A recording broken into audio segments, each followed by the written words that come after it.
আসসালামু আলাইকুম বন্ধুরা, দূরের এবং কাছের, দেশে এবং দেশের বাইরে যে যেখানে আছেন, আশা করি আল্লাহর রহমতে আপনারা সবাই ভালো আছেন।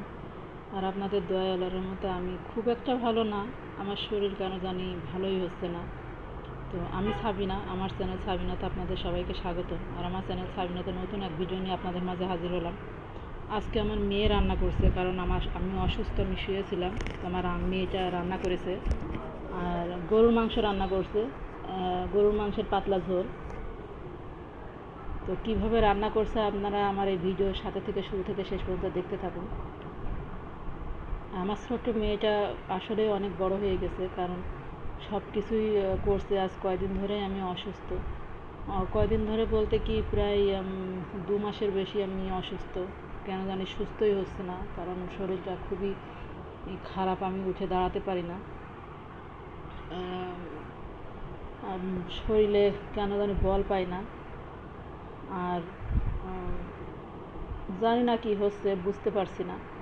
তো সব কিছুতেই আমার মেয়েটা হেল্প করছে, কারণ মেয়ে ছাড়া মাদের আর কেউ নাই। কারণ মেয়ে যখন বড় হয় তখন মার কষ্টটা মেয়েরাই বোঝে, এবং মেয়েদের কষ্ট মা বোঝে, এছাড়া কেউ বোঝে না। তো এই জন্য প্রত্যেকটা মায়ের কাছে একটা করে মেয়ে থাকা জরুরি, কারণ মেয়েরা অনেক মাদের জন্য ভাগ্যবান হয়। কারণ মেয়ে যে কি লক্ষ্মী হয়, সেটা লক্ষ্মী বলা যাবে কিনা জানি না, তবে এটুকু বলবো যে মেয়ে যে কি একটা মা বাপের জন্য কতটা শুভ হয়ে আসে, সেটা বলে বোঝাতে পারবো না। কারণ ছেলে তো আছে, কিন্তু ছেলে হয়তো অতটা বুঝে না, কিন্তু মেয়েটা অনেক বুঝবে, অনেক বুঝে। আর মেয়েটার সামনে ম্যাট্রিক পরীক্ষা, তারপর আমার মেয়েটা অনেক কষ্ট করছে। আর আমি চাইছিলাম না যে আমার মেয়েটা এখন পড়াশোনার ধ্যান না দিয়ে আমার হেল্প করুক, কারণ ওর পড়াশোনার চাপটা বেশি। কিন্তু আমি পারছি না, আসলে আমি খুবই অসহায়ের মতো লাগে নিজেকে।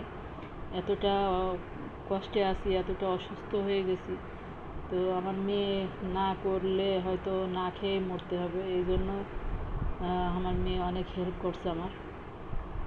তো এই জন্য আল্লাহর কাছে লাখ লাখ শুকরিয়া আদায় করি সব সময়, যে আমার এমন একটা মেয়ে আমাকে উপহার দেওয়ার জন্য।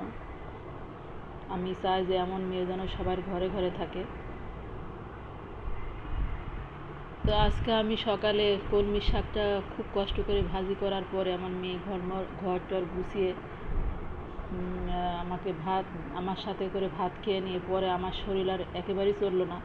তো আমার ছেলে বাজার করে আনার পরে আমি ঘুমিয়ে গিয়েছিলাম। তো আমাকে না ডেকে 2 ভাই বোন, আমার ছেলে অল্প একটু রসুন ছুলে দিয়ে চলে গেছে, আর ও বাদ বাকিটা মশলা করে রান্না করে শেষ করেছে এবং ভিডিও করেছে।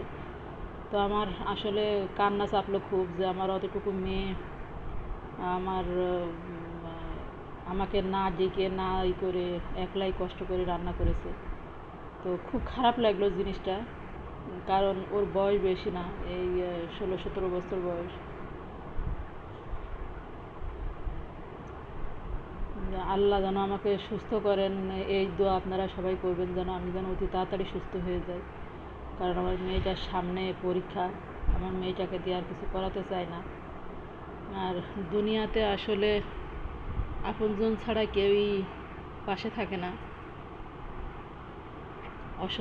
অসহায় মুহূর্তে। তো এর মাঝে আমার মা ছিল আমার কাছে। আমার মা বেশ কিছুদিন ছিল, থেকে হেল্প করেছে, অনেক কিছু করেছে, রান্না টান্না করে দিয়েছে। তো আমার মা তার সবসময় থাকতে পারবে না, এই জন্য আমার মেয়েটা করে।